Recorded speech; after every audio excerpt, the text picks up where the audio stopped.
Hi, if you're new here, my name is Sarah and I make videos about sewing and styling a handmade wardrobe. In today's video, I'm going to share with you some revised summer sewing plans. We'll get into the reasons why I'm changing my plans as we go, and let's just get started. So I did make a decision about what fabric that I want to choose for my birthday dress, and it is this lighter colored Rifle Paper Company rayon. I have washed the fabric, and so now it's wrinkly, sorry not sorry.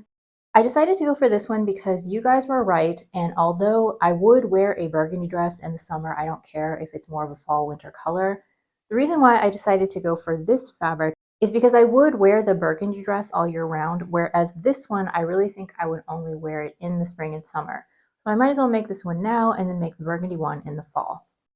Now, you guys were also right about the pattern choice. Several of you questioned my judgment about whether the pattern was the correct option for me, considering that it had a lot of elements that I don't necessarily like. And after thinking about it more, I totally agree with you. So I've reconsidered and chosen 3 new patterns that I think might be a better fit for this particular dress to make for my birthday. Just a quick recap, my husband and I will be going away for the weekend, and I just want to make something nice to wear when you go out to dinner. So let me share those 3 new options with you for this fabric. So pattern option number 1 is Simplicity 9326. I really like that it is a simple, more of a column style dress with just a little bit of an A-line. I like that it has a slit. I would make the longer version. And I would make the version that does not have the ruffle because I have learned my lesson on that one. Now I do quickly want to say something about ruffles because on one of my other videos when I talked about mistakes that I've made in the past, I got some, let's say, interesting comments about why I continued to make mistakes and why I didn't learn any lessons. And I thought the whole point of the video was I did learn, but let's just talk a little bit more about the ruffle part of it. So over the years, I've realized that I do not really like ruffles. They're a little bit too feminine. They're a little bit too fussy. And I did make a lot of clothes in the past that had ruffles. And after I got some of those comments, I thought about it a little bit more of why did I keep doing that when I didn't like it?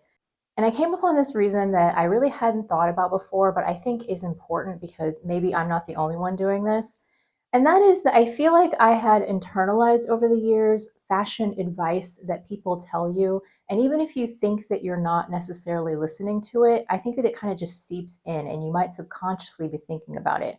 So for me, I have a very flat chest. A lot of fashion advice will tell you that you want to put some sort of emphasis in front of the chest, like a ruffle that will make it look fuller. I don't necessarily disagree with that. I think that that's probably sound advice.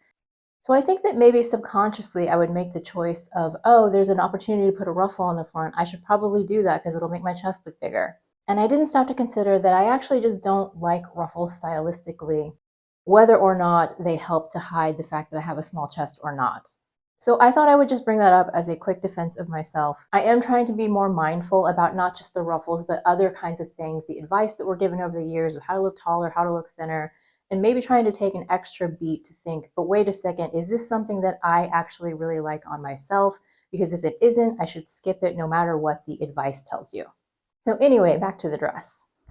So I do think that this dress with its relatively simple clean lines would look absolutely beautiful. It would let the fabric shine. So that simplicity pattern is option number 1. I do already have the pattern in my stash. Option number 2 is the So Love Patterns Chloe dress. Now this one's pretty similar to the simplicity except that it has more of a sweetheart neckline rather than a square neck. It also has straps that tie at the shoulders. I don't particularly like that. I find it too fussy, but that's an easy thing to change.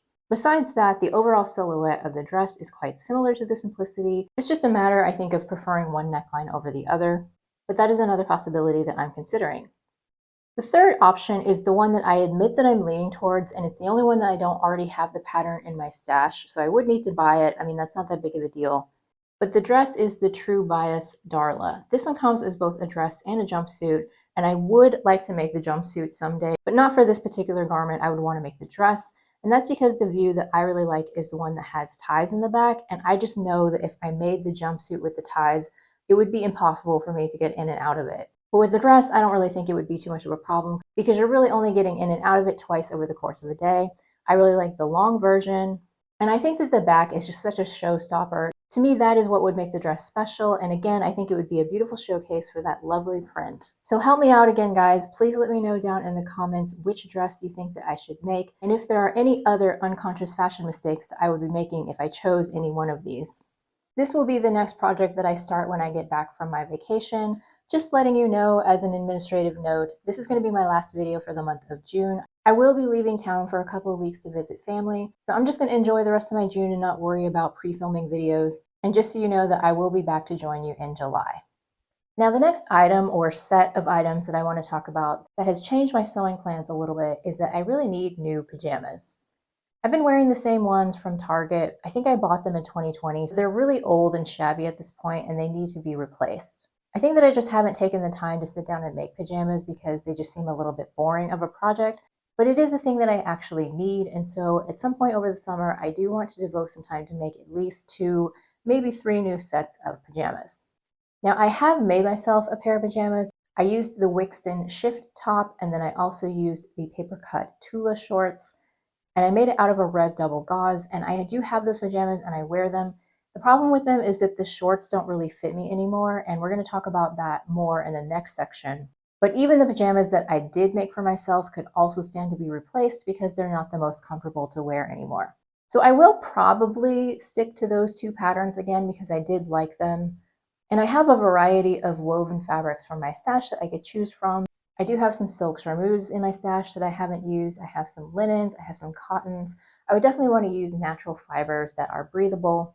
And I was looking through my stash, and I also have some knits that I could potentially use for pajamas. And so in that case, I would still use the Tula shorts because you can make them out of a knit or a woven. And then I would probably just make like a boxy t-shirt to go on top. So making myself at least 2 sets of new pajamas is on my priority list when I get back from my vacation after I make my birthday dress. So new pajamas is definitely more of a need than some of the other things that I was going to make previously. So it's moved up the priority list, and I will definitely be making a few of those this summer. Now, the last part of my revised sewing plans is making myself some new shorts and possibly pants on into the future. I need to embrace reality and the fact that my body has changed again. Ever since I injured my calf last winter, I've been working really hard on building up my leg strength. And so as a result of that, my legs have gotten bigger over time. So I've been noticing, particularly lately, that my pants and my shorts are feeling really tight in the thighs again. I really need to get all of my shorts out of the drawer and try them all on and see which ones fit and which ones don't anymore. But I've already had to get rid of a few that were just way too tight and uncomfortable in the legs. So I don't know for certain exactly which ones need to be replaced, so I'm not making very firm pattern plans at this moment, but I suspect that I'm going to need to replace a little bit of everything, from the pajama shorts to like more casual elastic waist shorts, to the flat front shorts, like my True Bias Landers. I'm probably going to have to replace those. I did actually buy myself a pair of jean shorts because I figured I'm not going to have time to make a whole new wardrobe of shorts, and I just really needed something. I didn't have any denim shorts that fit me anymore, so I did buy a pair from Everlane. If there are any shorts that do still fit me, and again, I will need to try them on, but I'm assuming that my tailored, like pleated front shorts will probably still fit because those are generally a little bit wider in the leg. But the other ones that I made in the past will likely need to be replaced. And moving into the fall, I'm probably going to have to start replacing some of my pants as well. So at this moment, I don't have firm plans, but I'm thinking I will probably stick to some patterns that I've made before and just reprint them and refit them in a larger size. I will probably stick to the paper cut Tula because that is my favorite elastic waist shorts and pants pattern. And I will probably remake the True Bias Lander because I really like the style of those. So as much as I might love the idea of my previous plans of making all these vests and matching sets and new dresses and fun tops, these are the things that I actually really need right now. So when I get back from vacation and July rolls around, I think I'm just going to need to buckle down and make some of those basics that are really important to make my wardrobe cohesive and bearable in the hot summer weather. So what about you guys? Have you ever made a nice, fun list of plans and then you had to change course because of something that came up in your life? Let me know in the comments down below. Thank you so much for watching, and I will see you in the next video.